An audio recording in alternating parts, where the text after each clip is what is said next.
What does your favorite epic the musical song say about you according to a psychology graduate student? Part 24. Oh no, you want me to cover my favorite saga in the entire musical. I wonder why it could be my favorite.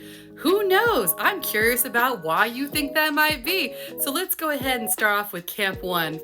Oh man, do you like strong women? And you are correct, that is the right thing to enjoy. Whether that is being with, being in proximity to, considering, fantasizing about, or more appropriately, being one yourself, you are attracted to strength in a woman. You have no time for the traditional, quiet, meek, kind of cookie cutter woman that society tries to paint us as. And you are my favorite kind of person. I love someone who's just like, yes, I don't care how you do it, but yes, crush me, crush my body, crush my feelings. However you want it to be, I feel safe with you. It's so cute. I love that. Circe reflects a very specific kind of strength, because for those who are saying that Jorge doesn't know how to write powerful female characters, no, sit down. You're honestly going to stand there and tell me that Athena, Penelope, Circe, these women are not strongly written characters? He gives them a lot more attention and honestly a lot more flattering personas than what is seen in the actual epic poem. So focusing on Circe in this epic retelling, because much like Calypso, it's important to differentiate, the kind of strength that she has is not a physical kind. She's not going to beat you in an arm wrestling contest, although I believe she might be able to. She is the kind of strength that comes from study, that comes from knowing herself, knowing her sexuality, knowing who she is, and having so much to protect, so much to live for. She's that kind of lioness strength.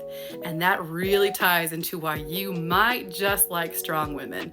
It's not just because, we're fun, but is it possibly that you have never had anyone protect you the way that you want this to happen? Because it's a little bit different than Athena, who with godly strength very easily could destroy mortals. It is a unique desire to be loved, to be protected, and to be worthy enough to have that protection given to you. That her entire motivation is protecting the nymphs on her island, and to understand what would happen if she lets her guard down for even 5 seconds to trust somebody, and why Odysseus stands out to her in other songs in that saga, that he does not do what she expects him to do, that he is a good and honorable man, which I believe shows she's not a man hater. I've seen people paint her that way. She just wants men to be good. She just wants people to be who they say they are. And so when Odysseus says, you turn them into pigs, she expects things like that to happen. And that's going to go ahead and slide us into Camp 2. In Camp number 2, you touch trust with a 10-foot pole. Wow, that was actually really hard to say. Go ahead and try to say that to yourself. It's hard, isn't it? It is your trust issues that I don't even know if they could be considered issues anymore, as much as they are a mountain of problems. You trust nobody, no way, and no how. And that's not for no reason. If you have trust issues, it's because people have failed you. You are so tired of people failing you.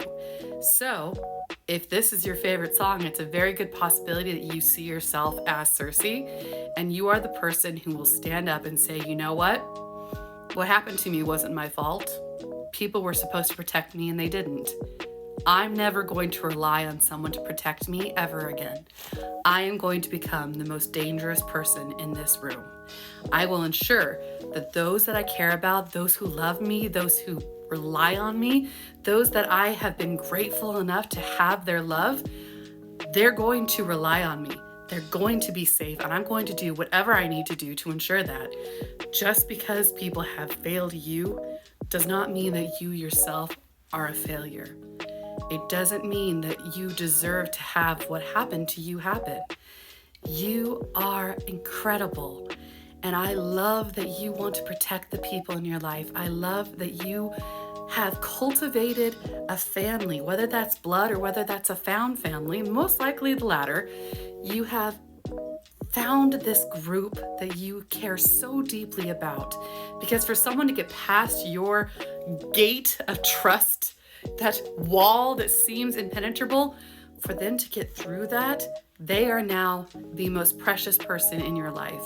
And you will do whatever you need to make sure that they sleep easy at night. I understand that, but it's okay. It's okay to take a breath. It's okay to calm down a little bit.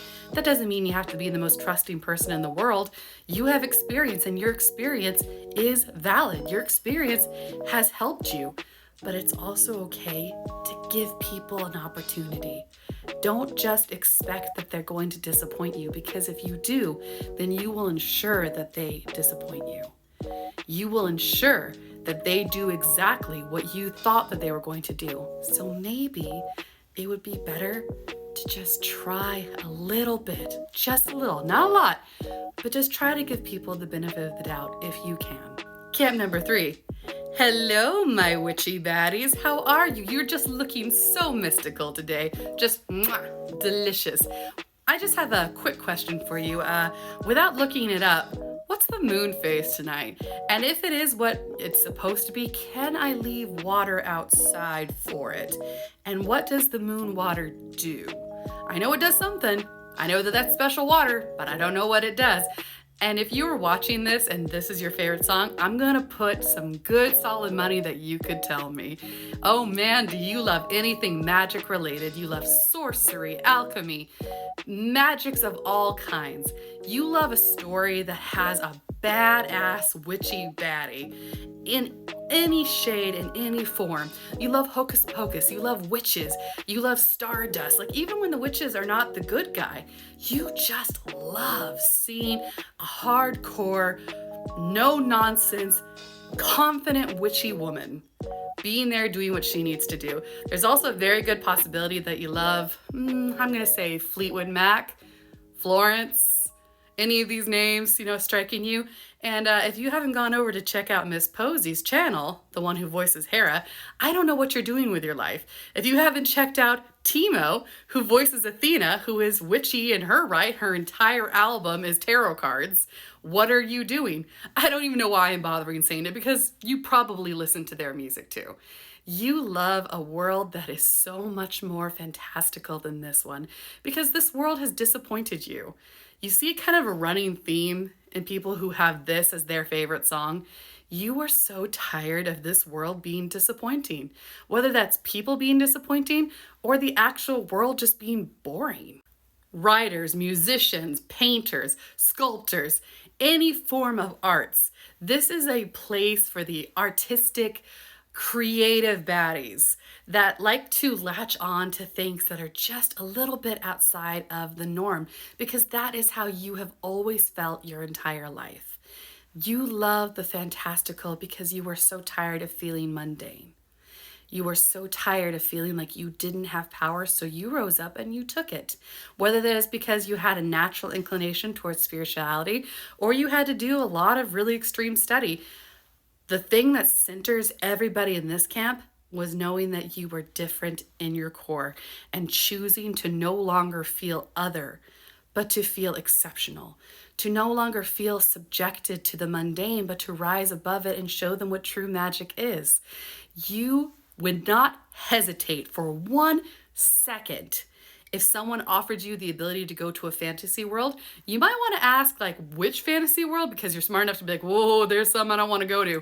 But if someone offered you the ability to step into a storybook and be this all-powerful baddie, you would take it so quick, because you are so inherently bored with this world and everything that it has to offer you. But let me tell you something. Look into the pretty blue eyes to my soul. You, my darling, are magic. You are true magic, and there is nothing anyone can say that can take that from you. I don't care what they try to take, they can't take you. I'm so happy you're here. I'll see you in the next part. Stay classy, my darlings.